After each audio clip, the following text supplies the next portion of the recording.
Ang plano ng Diyos sa mga hindi Hudyo. Akong si Pablo ay nabilanggo dahil sa paglilingkod ko kay Kristo sa pamamagitan ng pagtuturo na kayong mga hindi Hudyo ay kasama rin sa mga pagpapala ng Diyos.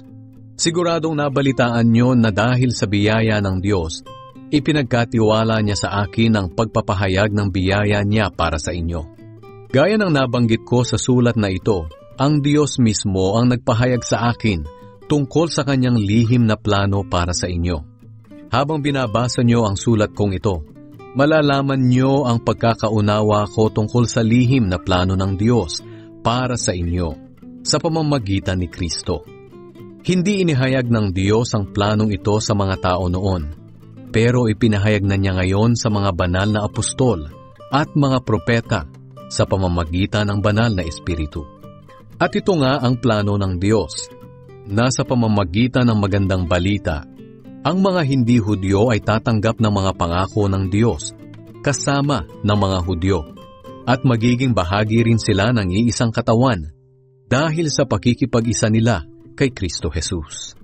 Dahil sa biyaya ng Diyos, naging tagapangaral ako ng magandang balitang ito sa pamamagitan ng kapangyarihan niya.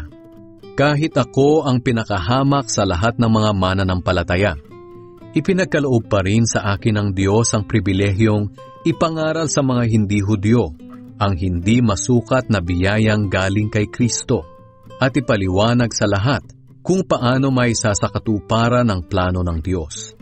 Noong unay inilihim ito ng Diyos na lumikha ng lahat ng bagay. Para sa pamamagitan ng iglesia ay maipahayag ngayon sa mga namumuno at may kapangyarihan sa kalangitan ang karunungan niyang nahahayag sa iba't ibang paraan. Ito na ang plano niya sa simula pa lang. At natupad niya ito sa pamamagitan ni Kristo Jesus na Panginoon natin.